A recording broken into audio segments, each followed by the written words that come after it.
ఆంధ్రప్రదేశ్ ఉప ముఖ్యమంత్రి గారు కాకినాడ పోర్టుకెళ్ళి సీజ్ ద షిప్ అన్నారు.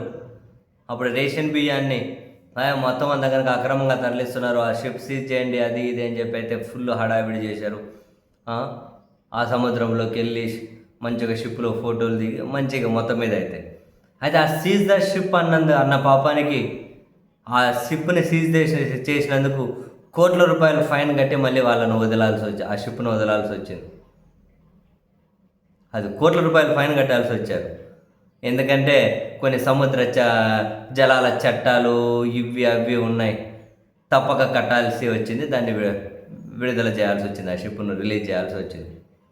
సరే, ఈయన సీజ్ ద షిప్ అన్నారు, కానీ తర్వాత ఎక్కడే కూడా రేషన్ బియ్యం అక్రమ రవాణా ఆగడం లేదు. ఇంతకు ముందుతో పోలిస్తే ఇప్పుడు మరింతగా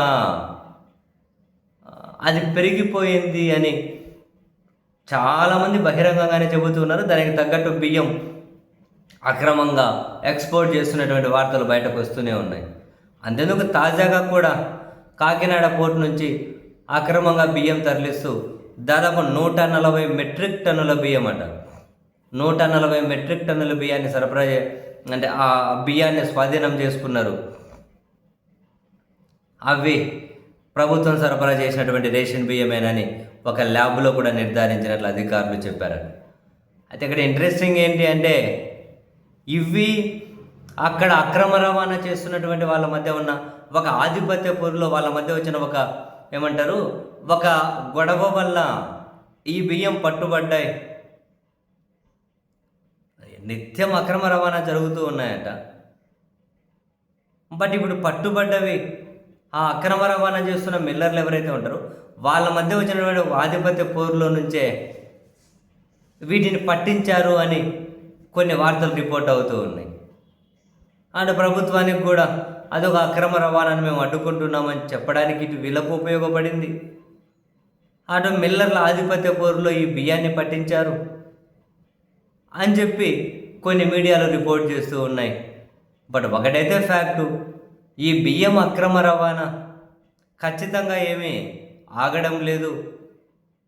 ఉప ముఖ్యమంత్రి చెప్పిన సీజ్ ద షిప్ అనేది జస్ట్ అది 3 నాళ్ళ ముచ్చటగా కూడా మిగలలేదు.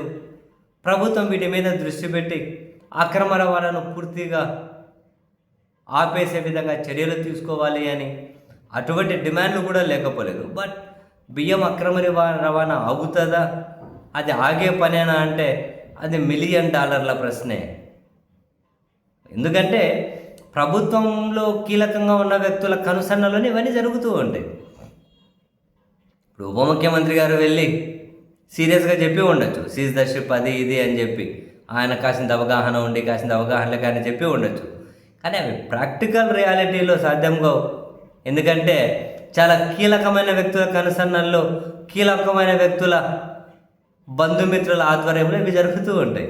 అప్పుడు ఇప్పుడు ఇట్లా ఆధిపత్యంలో ఒకరి మీద ఒకరి ఆధిపత్యంలో ఇవి ఏమైనా పట్టుబడుతూ ఉండొచ్చు.